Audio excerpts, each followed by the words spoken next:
ॐ श्री परमात्मने नमः। अथ पञ्चदशोऽध्यायः पुरुषोत्तमप्राप्तियोगः। श्रीभगवानुवाच ऊर्ध्वमूलमधः शाखम् अश्वत्थं प्राहुरव्ययम् छन्दांसि यस्य पर्णानि यस्तं वेद स वेदवित् अधश्चोर्ध्वं प्रसृतास्तस्य शाखाः गुणप्रवृद्धा विषयप्रवालाः अधश्च मूलान्यनुसन्ततानि कर्मानुबन्धीनि मनुष्यलोके न रूपमस्येह तथोपलभ्यते नान्तो न चादिर्न च सम्प्रतिष्ठा अश्वत्थमेनं सुविरूढमूलम् असङ्गशस्त्रेण दृढेन छित्त्वा ततः पदं तत्परिमार्गितव्यं यस्मिन् गता न निवर्तन्ति भूयः तमेव चाद्यं पुरुषं प्रपद्ये यतः प्रवृत्तिः प्रसृता पुराणी निर्मानमोहाजितसङ्गदोषाः अध्यात्मनित्या विनिवृत्तकामाः द्वन्द्वैर्विमुक्ताः सुखदुःखसंज्ञैः गच्छन्त्यमूढाः पदमव्ययं तत् न तद्भासयते सूर्यः न शशाङ्को न पावकः यद्गत्वा न निवर्तन्ते तद्धाम परमं मम ममैवांशो जीवलोके जीवभूतः सनातनः मनःषष्ठानीन्द्रियाणि प्रकृतिस्थानि कर्षति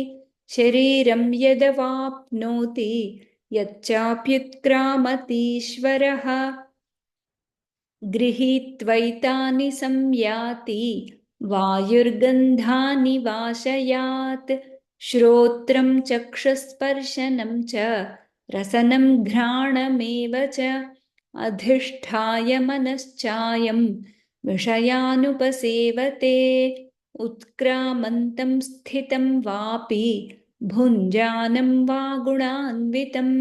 विमूढानानुपश्यन्ति पश्यन्ति ज्ञानचक्षुषः यतन्तो योगिनश्चैनं पश्यन्त्यात्मन्यवस्थितं यतन्तोऽप्यकृतात्मानः नैनं पश्यन्त्यचेतसः यदादित्यगतं तेजः जगद्भासयतेऽखिलं यच्चन्द्रमसि यच्चाग्नौ तत्तेजो विद्धि मामकं गामाविश्य च भूतानि धारयाम्यहमोजसा पुष्णामि चौषधीः सर्वाः सोमो भूत्वा रसात्मकः अहं वैश्वानरो भूत्वा प्राणिनां देहमाश्रितः प्राणापानसमायुक्तः पचाम्यन्नं चतुर्विधं सर्वस्य चाहं हृदि सन्निविष्टः मत्तस्मृतिर्ज्ञानमपोहनं च वेदैश्च सर्वैरहमेव वेद्यः वेदान्तकृद्वेदविदेव चाहं द्वाविमौ पुरुषौ लोके क्षरश्चाक्षर एव च क्षरः सर्वाणि भूतानि कूटस्थोऽक्षर उच्यते उत्तमः पुरुषस्त्वन्यः परमात्मेत्युदाहृतः यो लोकत्रयमाविश्य बिभर्त्यव्यय ईश्वरः यस्मात्क्षरमतीतोऽहम् अक्षरादपि चोत्तमः अतोऽस्मि लोके वेदे च प्रथितः पुरुषोत्तमः यो मामेवमसम्मूढः जानाति पुरुषोत्तमं स सर्वविद् भजति मां सर्वभावेन भारत इति गुह्यतमं शास्त्रम् इदमुक्तं मया नघ एतद् बुद्ध्वा बुद्धिमान् स्यात् कृतकृत्यश्च भारत ॐ तत्सदिति श्रीमद्भगवद्गीतासु उपनिषत्सु ब्रह्मविद्यायां योगशास्त्रे